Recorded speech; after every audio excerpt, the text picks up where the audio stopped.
Sebuah bendungan besar di Ukraina Selatan runtuh Selasa, 6 Juni 2023, membanjiri sejumlah desa, dan mengancam pasokan air minum. Ukraina dan Rusia dilaporkan segera mengevakuasi penduduk serta saling menyalahkan atas kehancuran tersebut. Ukraina menuduh pasukan Rusia meledakkan bendungan Kakhovka dan pembangkit listrik tenaga air, yang terletak di Sungai Dnieper di daerah yang dikuasai Rusia selama lebih dari setahun. Pejabat Rusia menyalahkan pengeboman Ukraina di daerah yang diperebutkan, di mana sungai memisahkan kedua sisi.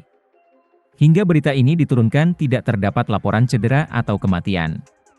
Baik Ukraina dan Rusia disebut melibatkan kereta dan bus untuk mengevakuasi warga. Jebolnya bendungan, yang sudah lama dikhawatirkan kedua belah pihak, menambah dimensi baru yang menakjubkan dalam perang Ukraina, yang sekarang memasuki bulan ke-16.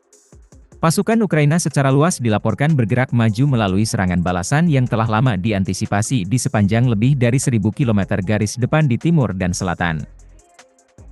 Presiden Ukraina Volodymyr Zelensky menggambarkan peristiwa tersebut sebagai bencana lingkungan buatan manusia terbesar di Eropa dalam beberapa dekade.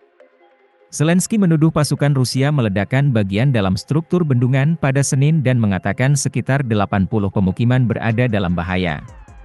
Merespons jebolnya bendungan Kakhovka, juru bicara Dewan Keamanan Nasional Gedung Putih John Kirby mengatakan bahwa Amerika Serikat, AS, tidak dapat mengatakan dengan pasti apa yang terjadi.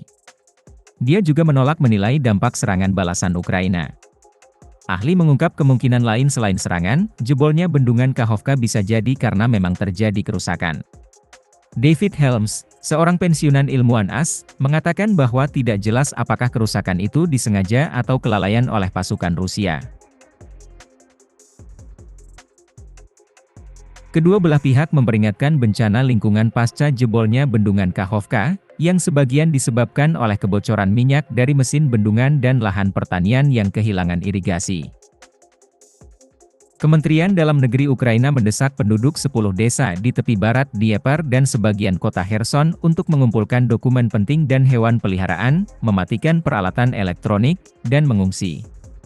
Kepala Kemanusiaan PBB Martin Griffiths mengatakan kepada Dewan Keamanan PBB bahwa setidaknya 40 pemukiman di wilayah Kherson sudah terendam banjir. Wali kota Nova Kakhovka yang dilantik Rusia, yang memiliki populasi sebelum perang sekitar 45.000, mengatakan kota itu sedang dievakuasi.